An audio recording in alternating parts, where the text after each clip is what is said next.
Hello friends, this is Eden from Eden's Kitchen. Today I will be making banana turon with ice cream.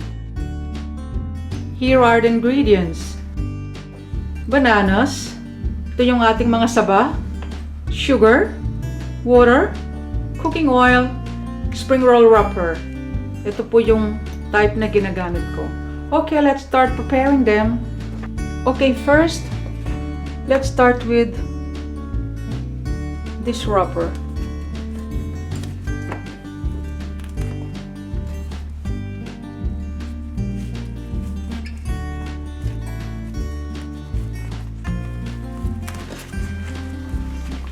Okay, 6.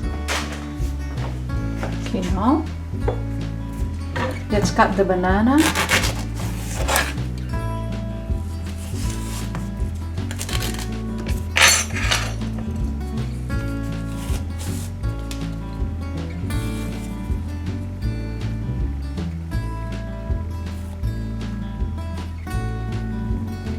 Cut natin half.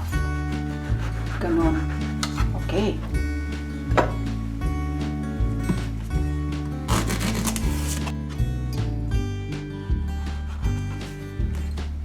Now let's roll the banana.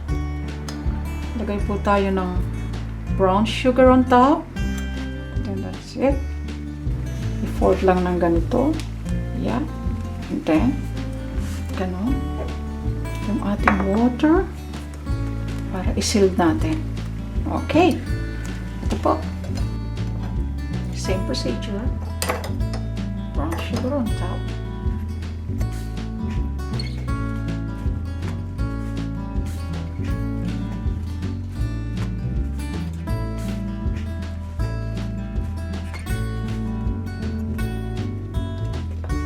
Okay. Ito po. Nakagawa tayo ng 6 banana turon, saging saba. Okay. Ready for frying na po sila. Okay, let's start frying the banana turon. Let's put some oil. Around 1 cup of cooking oil. Okay, make sure mainit po yung ating cooking oil. Okay, now, I think we can start frying them.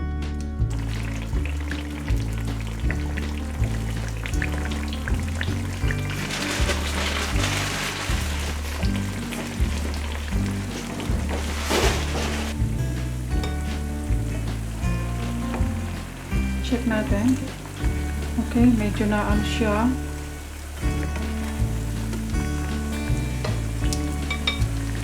So I think around 1 minute for both sides, no? On each side yung pagpa-fry para hindi sila magka-color ng ganito.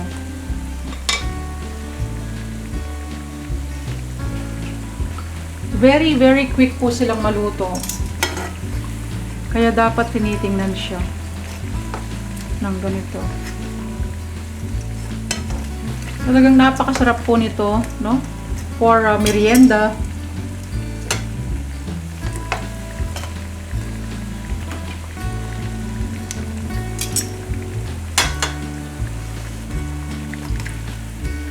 Okay, ready na po sila. Ayan, i-drain na natin sa ating paper towel.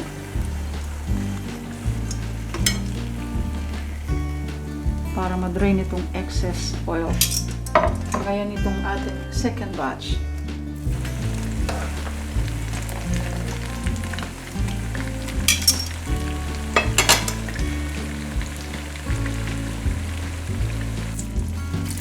Dapat po nasa medium high heat lang po yung ating cooking oil para hindi sila masunog.